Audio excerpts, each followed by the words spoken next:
Hi guys, welcome back to my YouTube channel. This is Simple Marilyn Vlogs in Passos.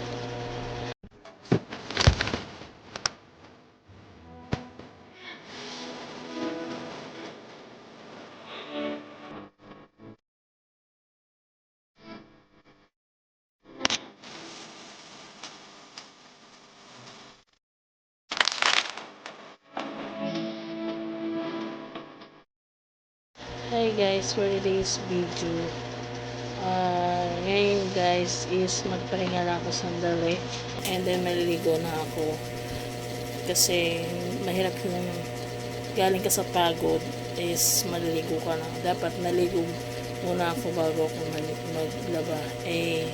Sabi ko nga sa ano ko guys, magpalit na lang ako ng damit. Ganito, magpalit ako ng damit. Kaya ganito ang aking suit for this video. Pero sa mga kapwa Muslim ko guys, dito lang naman ako sa loob ng bahay namin guys. Hindi po ako lumalabas ng bahay. Yan, dito lang ako nagkaganito kasi nga po is naglaba po ako ng aking mga labahan. And yung silod ko kanina, kagahapon ba yun? Kagahapon guys, sinabay ko na siya sa paglaba ko. And then yun, tulog pa yung aking Jonana kasi pang umaga siya guys. Yan ang aking dalaga guys. Yung isa kong anak guys is kung saan pumunta. Sabi niya nag-practice daw siya, umuwi siya ngayon, kanina umuwi siya habang naglalaba pa ako. And then ewan ko kung nasaan na siya pumunta. Pahinga na sandali and then naginit ako, magkupi lang ako ng isang piraso and then maliligo na tayo guys.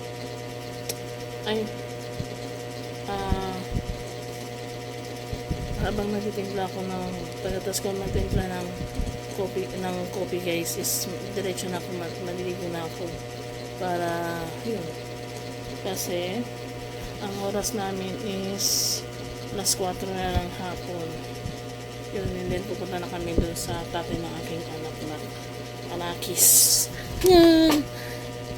Diyan lang kayo guys. Update ko kayo mamaya. Dito, pag mayroon sila makikita na ilagay lang nila sa gilid, lalo na pag naiwan yung cellphone mo sa mga store. Hindi yan mawawala mga, dito na lang tayo, mayroong mga lalaki dahil hindi yan mawawala mga inday, mga dudong. Kasi babalikan ka tulad doon sa cellphone ko, naiwan ko doon sa Prisma. Hindi naman naman kinuha lang ng office nila and then binalikan doon, tinignan sa akin ba ito, then wala na, okay na. So kaya pa pala yung lamig mga maninay, kaya pa pala hindi mag-gloves, pero nanonood na sa katawan ko yung mga maninay lamig. Kita niyan, ang dami na namang mga tinapon ng mga foam.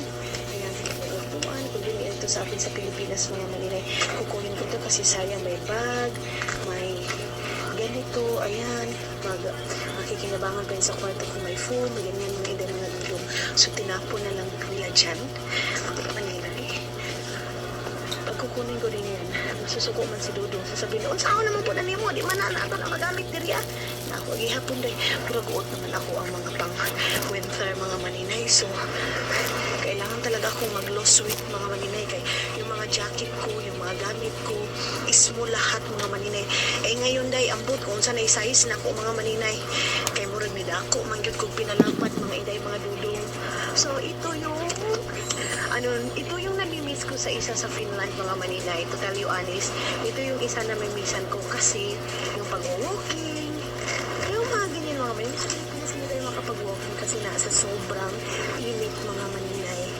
Hindi tayo makapag-walking. So uuwian na ng mga estudyante. And then isa yan, yung mga ganyan, yung mga sasakyan mga maninay na mag-stop dito sa mga ganyan. Pero sa Vietnam, sa Thailand ay grabe yung mga tao doon mga maninay. Hindi yan sila mag-stop dahil parurot. Ikaw na lang matatakot mga maninay. Ang baba mo na natin kasi maraming isang sa rin.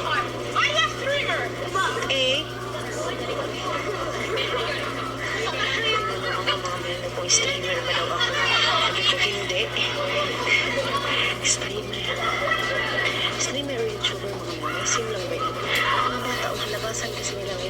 kasi 12. So, maglaro-laro yan sila. Lalo na sa Paibacote. Mga ganito mga na yung mga bata gising na or pinapatulog. 11 o'clock, pinapatulog pa lang. Kaya marami bago ako mga manay. Parang nahihiya ako mag-film dito mga hinday. Hala day, bago ako mga manay. Parang nahihiya ako mag-film sa labas. Na yung mga tao dito wala naman sanang pakialam. Pero bakit nagkakaganito?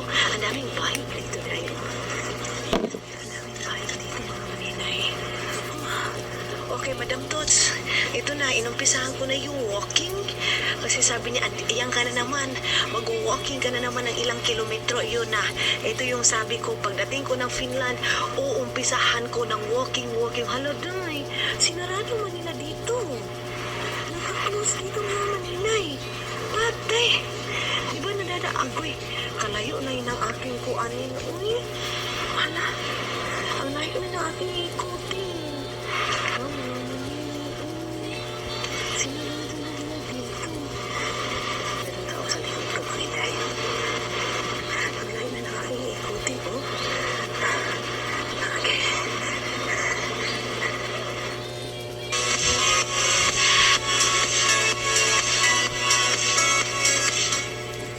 Rooftop chill pero walang init? Posible at sakto kasi mayroong buy one take one sunshade net sa Lazada. Sobrang mura lang. Paglayo na nakakaikutin mo. Okay.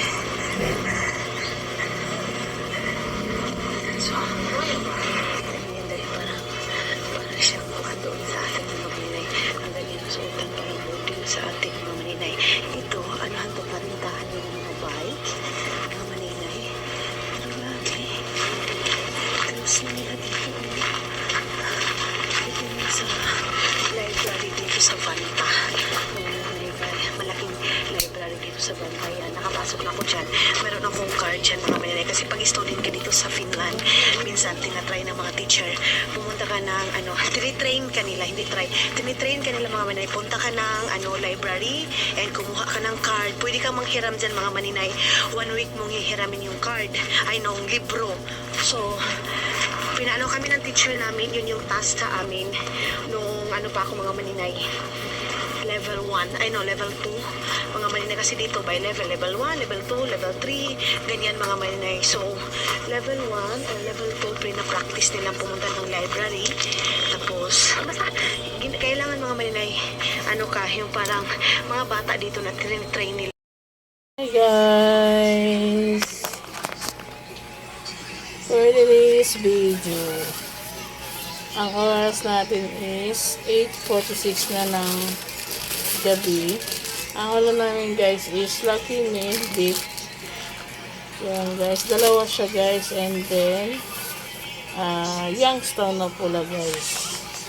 Kasi bakit kaya ng ulam namin for today's video? Nakabili yung husband ko ng manok guys. Ayan o. Naluto na. Luto na siya guys. Ay, happy tayo sa ating for this video. Yan, and then magluto muna ako guys. Muna lang tayo magtentuhan. Diyan lang kayo.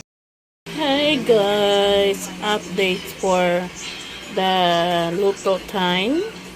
Ito guys, yung akin niluto guys. Yan na siya. Yan.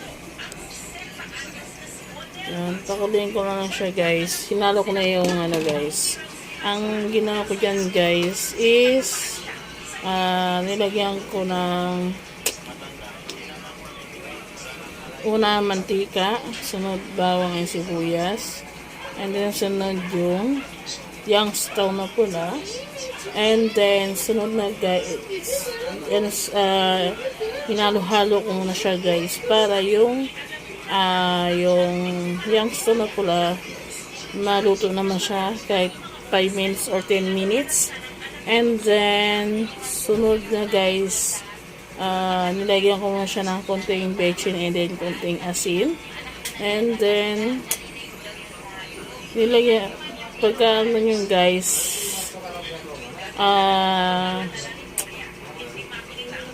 inano ko na siya kagad. Wait lang guys ha. Ayan guys, ang ginawa ko siya guys is Nilagyan ko na siyang tubig na limang